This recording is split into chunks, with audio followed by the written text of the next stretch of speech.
Our 15th annual Donate Life Green Chair Sit-In is still going strong.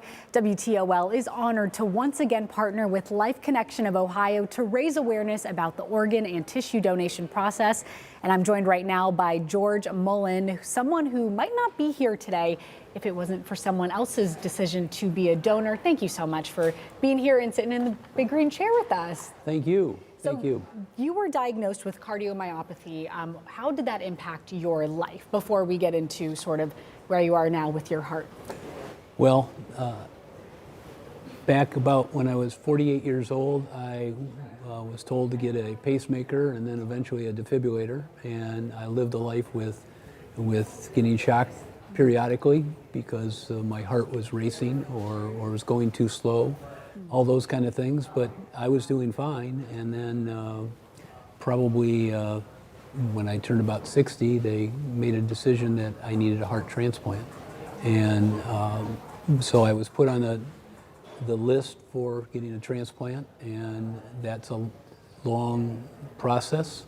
We went through a lot with that, but then in about 2017, they added some more equipment, like a heart pump, to me to make sure that my heart was still functioning until they could find a heart for me. And and then I was very fortunate that in July of 2018, they found the perfect heart for me. So I'm very lucky. And we are so happy to hear that. And again, that's why you're with us here today.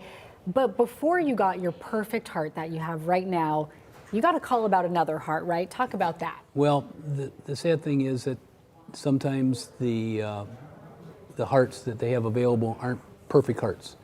And I had been waiting in the hospital for about 6 weeks when they gave me a call and said, "We've got a heart for you." And I said, "Great." And they had me all ready and prepped for receiving the heart. And the family was flying in or coming in to the hospital, and moments before I was going to get the transplant, they said that the heart wasn't appropriate for me. And it had a disease in it that they didn't realize, and they decided that they weren't going to give it to me at that time.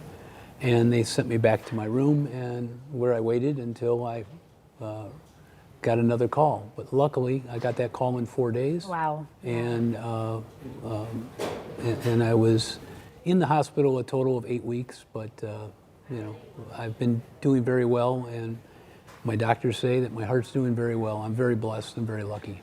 What was your reaction when you got that second call and you were ready to go in for that perfect heart? Well, it was an interesting conversation. I got the call at midnight, and the nurse comes running in and says, "Answer that phone." And I picked up the phone, and the coordinator said, "Yes, we've got a heart for you. Would you like it?" And I go, "Well, of course." And then I was speaking to the doctor as well, and the doctor said, "Well, now go back to sleep. We're not going to be doing this until about 4:30 tomorrow." And I go, "It's midnight. I'm going to be getting a heart tomorrow. How am I going to get back to sleep?" Yeah. So very fortunate that I was doing well enough that I walked into the surgery room and asked the surgical team, "Did you bring your A game today?" And everything went well. They said so, yes. Yes. And you were given a second chapter at life. Absolutely. Because of this. What is your message to someone maybe considering being a donor? Well, one, I want to thank all those who have already signed up to be donors. We need you. If you already have, thank you. But I want those that already have to do one more thing, and that would be ask somebody, have a conversation with other people, and just say, are you a donor? Because we need more donors. I was one of the very, very few and very fortunate people to get a heart, and I am thankful for that every single day.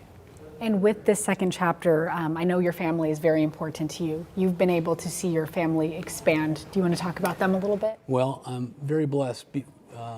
Before the heart transplant, well, I've got a beautiful wife, and we have 4 sons. 3 of them were married at the time, and I had 10 grandchildren. But my highlight in these last 6.5 years that I've had this heart is that my youngest son got married, and at a beautiful wedding in Nashville, and then a year ago they gave birth to little Sammy, and I'm just blessed that I was able to see both of those events.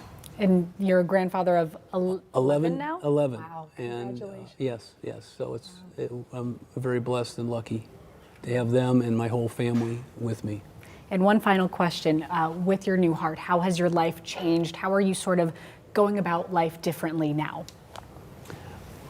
Actually, you know, they put a perfect heart in there, and I feel great. And you know, other than taking the proper medications and seeing the doctors and all those kind of things, I'm doing very well, and walking my dog and all those kind of things that you need to do to stay active.